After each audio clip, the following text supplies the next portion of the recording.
Anthropic officially became the apex alpha company of the artificial intelligence race, with a valuation exceeding OpenAI as they filed to go public with their trillion-dollar IPO later this year. If you're a software engineer, this comes as no surprise because Claude has been the best AI programmer for years now. But despite the billions of dollars flowing into this company right now, they also just proposed something that sounds insane. Maybe we should wait a second and pause all AI development because AI is getting dangerously close to recursive self-improvement. And when that happens, the last thing humanity ever builds is the thing that realizes it doesn't need humanity. Even if AI is benevolent and doesn't go rogue and kill us all, a new paper just dropped that believes all rational firms will automate each other into a death spiral anyway. It looks like we're screwed no matter what we do, but not everybody out there is a doomer, and I found some compelling evidence that AI might actually kind of suck. It is June 9th, 2026, and you're watching the Code Report. Anthropic's in-house think tank just dropped a report, and this is the thesis. AI is getting dangerously close to recursive self-improvement. In other words, they're smart enough to rewrite their code and upgrade themselves in a loop with no humans necessary. The entire industry is all gas and no brakes, and they want everybody to come together and hold hands and create a brake pedal. The problem is that Anthropic can't pause alone, while OpenAI, DeepMind, and xAI keep sprinting, so unilateral pausing is off the table. It's either everybody or nobody, and that includes China, by the way. Nobody's really worried about the EU. However, a global pause is a very convenient thing for the market leader to advocate for.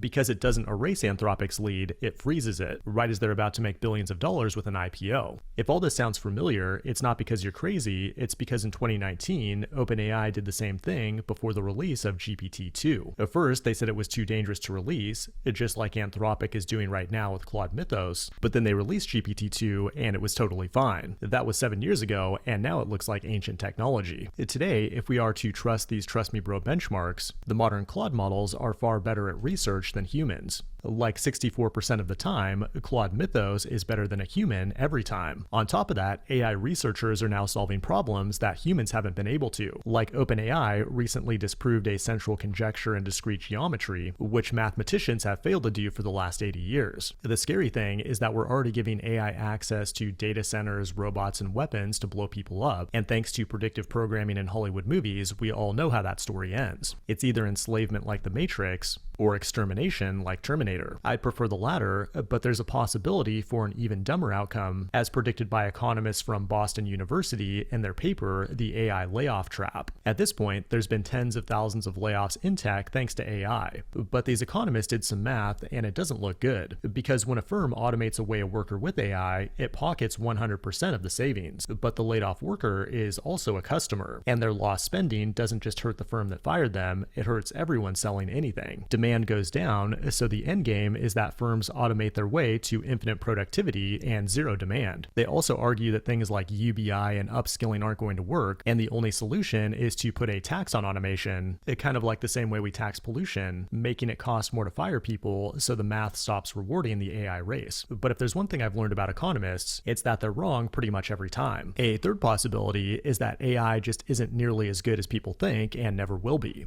This is the Wall-E situation, where we keep chasing more and more automation and ultimately destroy the planet by building more and more data centers. One piece of evidence that supports that outcome is that over the last couple years with the rise of agentic AI, the number of new app releases on the iOS App Store has nearly doubled. However, it appears nobody's actually using these apps because app reviews and apps with significant usage are declining. In addition, this 2025 report from MIT analyzed over 300 enterprises implementing AI, and even though they spent over $30 billion collectively, the end result was that 95% of their projects delivered zero measurable revenue impact or return on investment. That doesn't look good, but luckily there are tools that can help you avoid failure, like Pioneer, the sponsor of today's video. If you're calling a frontier model for every LLM request in your app, it's probably burning through a bonfire of tokens just to return generic results. Pioneer solves this by giving you an inference API that you can plug into your existing LLM setup to handle all model routing and optimization for you, and it will cluster your app's traffic by use case to discover where your current model is being too slow, too expensive, or too stupid. Then it trains a fleet of smaller open source models in the background and alerts you when it finds one that's cheaper and better,